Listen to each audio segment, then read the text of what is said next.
This is the Pixel 8 Pro, and for anyone who missed it, last month I reviewed the regular Pixel 8, which I really enjoyed. However, if I'm being completely honest, out of that phone and this bigger Pro version, this was the one that I was truly looking forward to reviewing the most. I mean, last year I absolutely adored the Pixel 7 Pro, and it actually ended up becoming the main phone that I used on and off whenever I wasn't reviewing other phones this year. And so, with that being said, 2 months after this phone's release and after using it as my main and everyday device for a full month, I'm finally ready to share some thoughts on it. You ready? Let's dive in.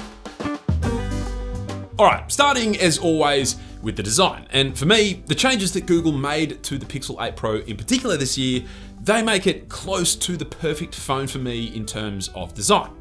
First and foremost, they finally answered all of our prayers and made the switch from that curved display that we had on the 6 Pro and 7 Pro and gave the 8 Pro a completely flat display. And although according to precise measurements, this chin is ever so slightly thicker than the side and top bezels, to my eye, they look evenly sized, which is amazing. But yeah, thank you Google for ditching that curved display once and for all.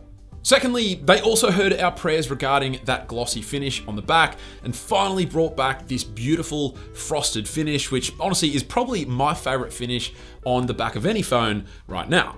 Not only does it make the phone way less slippery and more comfortable to hold, but it also prevents it from getting any fingerprints whatsoever. It's beautiful. Then, because of that camera bar on the back, which gives your finger somewhere to rest naturally whilst you hold it and makes it devoid of any side-to-side wobble when it's sitting flush on a table. And like I said, this phone is close to perfect for me when it comes to design. Literally, the only area of improvement this phone needs to make it actually perfect in the design department is switching the finish of the side rails and camera unit to matte instead of glossy, which would make the phone even more comfortable in the hand and also make it much more resistant to scratching. If they did make that final change, then honestly, this phone would hands down win the Best Design Phone Award, at least for me. But even without that change, I think it's pretty easy to see that I'm a big fan of this phone's design. Then we have the display, and after years of fairly lackluster displays in terms of brightness, at least compared to the competition, Google seemingly went all out with the Pixel 8 Pro and gave it a staggeringly bright display with a peak brightness of 2400 nits when viewing HDR content and 1600 nits when high brightness mode is activated. And they've also managed to crank out those extra brightness levels way more efficiently compared to past Pixel phones as well, meaning the battery life doesn't get absolutely obliterated every time you're in direct sunlight like it used to.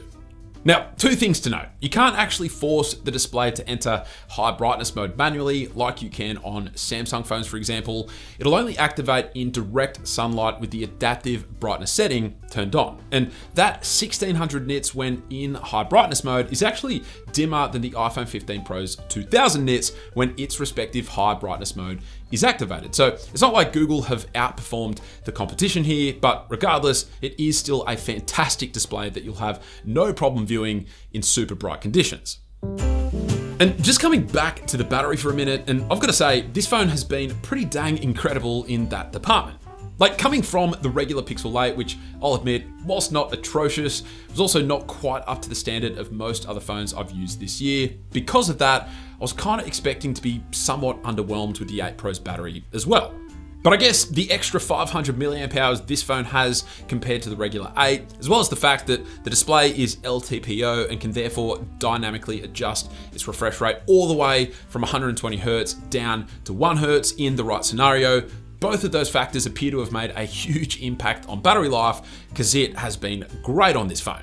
Like for example, most days I'm finishing with anywhere between 30 to even 50% of battery left on some days, which is just about right in line with what I experienced with the iPhone 15 Pro and the Galaxy S23 Ultra earlier this year. Now, in saying that, I'd probably still rank it a little lower overall than both of those phones because they would barely reach anything as low as 20% in a single day, even with really heavy use, whereas I've been able to get this phone as low as 10% at the end of a few heavy days of use, like when I'm taking lots of pictures and so forth. So it's not quite as good as the competition, but for the most part, this phone still offers fantastic battery life that I've been super impressed with. Real quick, in terms of haptics and similar to the regular Pixel 8, out of the box, I found them to be a little too strong for my liking, so dialing them down in this vibration and haptics menu helped out in that regard. But in terms of the actual quality of the haptics, I would say they are very, very close to the incredible haptics from last year's Pixel 7 Pro. I went back and forth typing on the 7 Pro and the 8 Pro, and if I was forced to pick the better haptics, then I'd probably say the 7 Pro's haptics are actually ever so slightly more premium feeling, but the difference is almost negligible. They are definitely better than the haptics on the regular Pixel 8 though, so in case that was something that you were wondering about, there you go.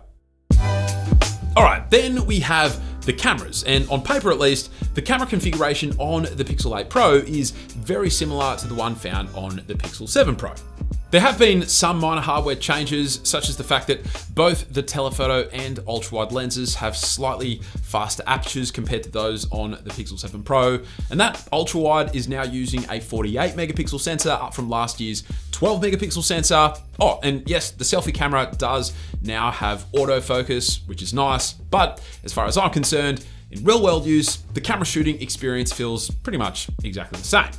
And that's not to say that's a bad thing. I mean, I loved the cameras on the Pixel 7 Pro and I love them here on the 8 Pro, but where the regular Pixel 8 got some really substantial upgrades to its camera system this year, the Pro variant did not. And so whilst last year, the Pixel 7 Pro had a far superior camera configuration compared to the regular Pixel 7, this time around, the only tangible difference between the 8 and 8 Pro is that single 5x telephoto lens.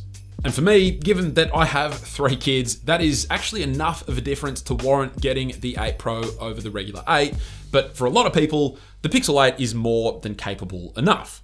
Now, real quick, before I chat about a few additional camera features that are exclusive to the Pixel 8 Pro, as well as the areas I wish the cameras would be improved in, let's very briefly talk about another camera, the DD-Pi Mini Pro Dashcam. And a big thank you to DD-Pi for sponsoring this video.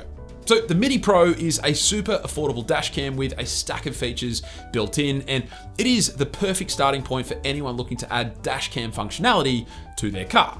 It captures footage in a high quality resolution of 2304 by 1296, and it also has a 330-degree rotatable lens, which gives users lots of flexibility in terms of how it can be installed.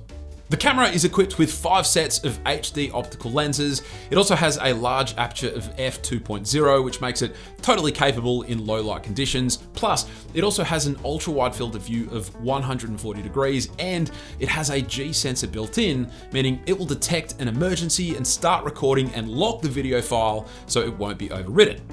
It's also equipped with 24-hour parking monitoring with loop recording, and even more than that, you can control and view everything via the DD-Pi app, making it super easy to quickly review footage and identify any incidents.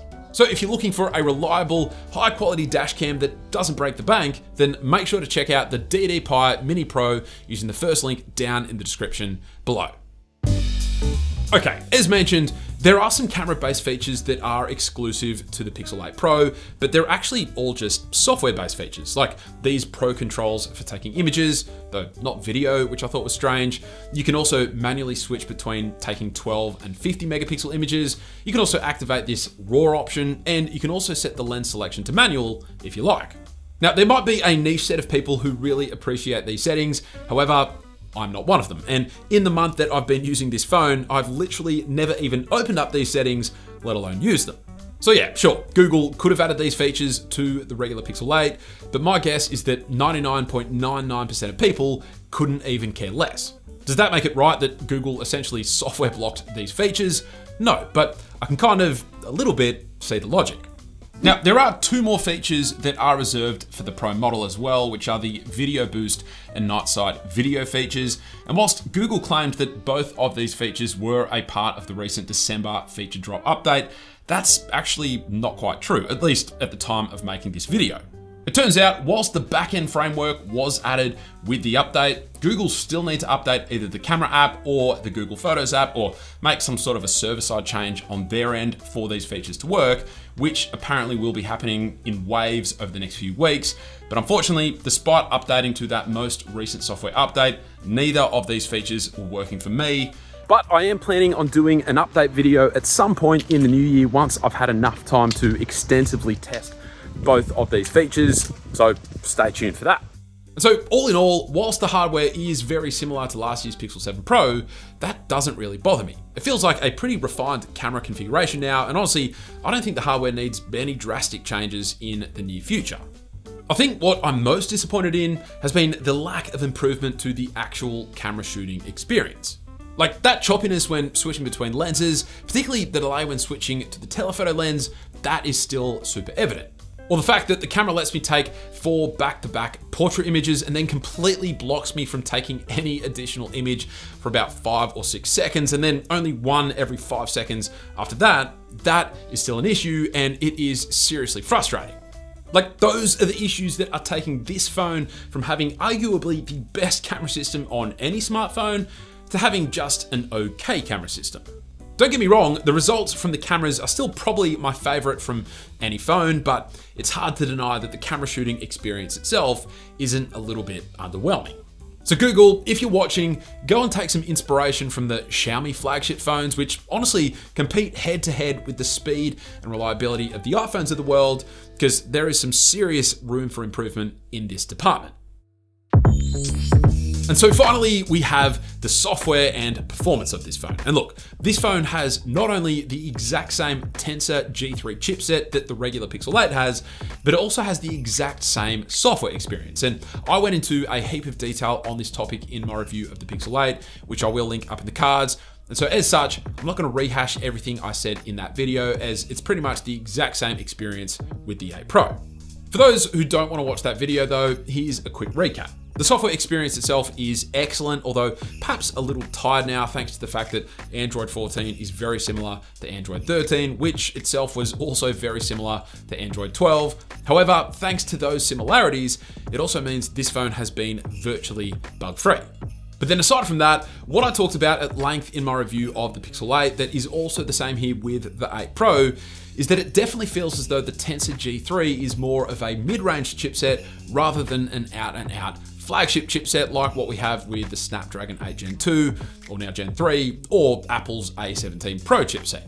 Now, for me, it's not necessarily a deal breaker because aside from the camera shooting experience, which I can get around, I don't tend to find myself pushing the chipset as far as others might, but it is an area that I think Google needs to address as soon as possible if they're going to be able to keep justifying the price of their phones. Like, I know they're not quite as expensive as the true top-end phones from other manufacturers, but they're also not far off either. I will also say, I got so fed up with those unremovable at-a-glance and search bar widgets from the stock Pixel Launcher home screen that I finally bit the bullet and decided to take things into my own hands by unlocking root access on the 8 Pro, which allowed me to use an app called Pixel Launcher Mods to hide both of those widgets, and then I used an app called App Bar to set up this icon configuration here on my home screen.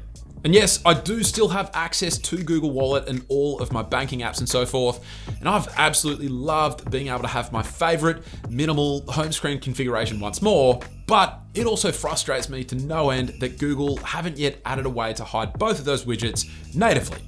Now, there are rumors that Google might be potentially adding a toggle that will let us completely hide the at-a-glance widget in a future software update, which is very exciting. However, as long as we also can't disable that search bar widget, then that solution is not really a fully fledged solution just yet. So fingers crossed they come to their senses and also give us an option to hide the search bar widget too.